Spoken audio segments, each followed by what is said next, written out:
Sveno Mick here, just back down there on, we're going to Condo Range, but on the bottom corner. There's been many a road accident on that bottom corner, trucks, a few trucks.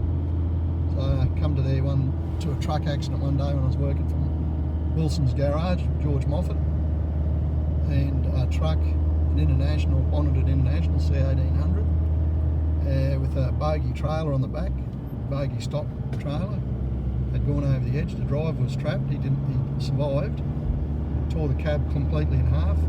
He was laying on his stomach, I think, So I went down and helped get him out. And I'll never forget it. He had Adidas jogging shoes on, and there was battery acid leaking near it. It was a diesel. I think it had a Perkins diesel on it. It was destroyed, and there was a heap of stock dead, horses and cattle, and ones with broken legs and everything else. It wasn't good. And then another truck went over there.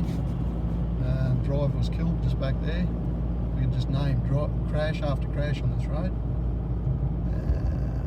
So there's 2 truck drivers I know of that were in major accidents. We've got road up here's letting go. It's dropping. Let me think. Accidents. I'm going to pull up on that. But that was one I went to as a 15-year-old kid. And funny as it was, I remember things about it, but I wasn't traumatised at all about it. I never really ever thought much about it until just thinking about my work and life as I've got older. And I remember that accident, and I remember a fatality, and another one was a fatality at one of the old farmers that flipped his tractor over on himself and he was pinned under the tractor. Here's this road here. So what we got here, it's all letting go here, it's dropping. This is all fill through here, and that's dropped X amount, and that's always been continuous.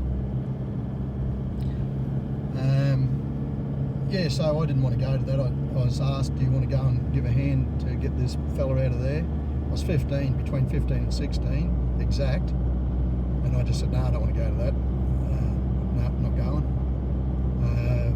which I'm glad I didn't. So here we're coming up here. Now, I won't mention names or anything, but talking about road accidents.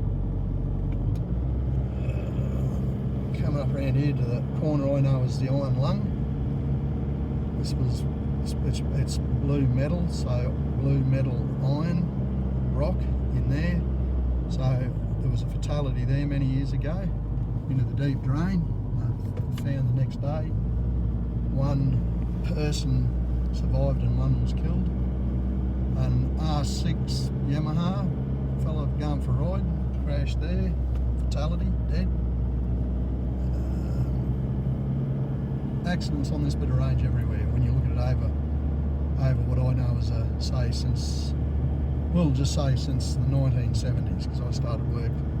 They're accidents from say 1978 to a present day.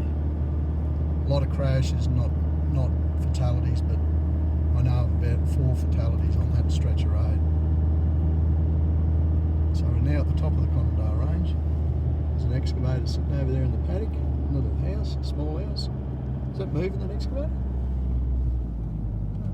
No, it's just sitting there, it's Mick's, I think. Now I'm going to leave it at that. This is Sveno Mick on his Sunday, Carlsy and I's Sunday drive. And we're going to go home and have a quick bite to eat and have a cup of coffee and kick back. Get ready for another big week. It's all happening. More beautiful stock out in the paddock. So we're up on Witter now. And guess all, it's lovely. It's Dougie Mason's old place here, the old butcher, many years ago. Mrs. Cox's little house, she passed away. She lived to, got to over 100, didn't she? Mrs. Cox, I think. Oh, look at this road, what a mess. It's bloody rough too.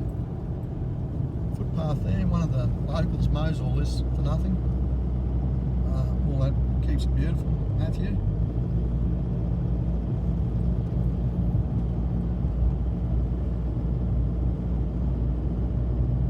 Just go left here now. Let's go down heading into Gumland Drive here. Just want to show you the very first house I got built in 1989. 1984, I think, 85. Now this house here, just to give you an idea, our all-up investment here on this house with my first wife was a piece of land which was 4,030 metres square. 4,000 square metres, sorry. So just over an acre, as I understand it. So just turn into parkland. This here was completely bare block when we built this house.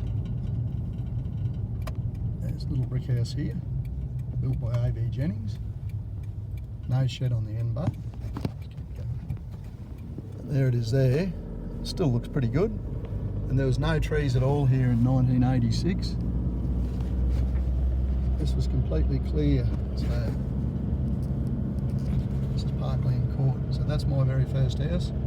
For an all up, sold it for, bought the piece of land for 14,000 and had it a year or so, then built the house, and an all up investment of $47,500. And that's when interest rates went to 17.5%, and I sold it in October of 1986, I think it was, or 87. 1986 or 1987, and on the day that we sold it, the interest rates went up another 0.5%, sold it for $50,000 gross. And then the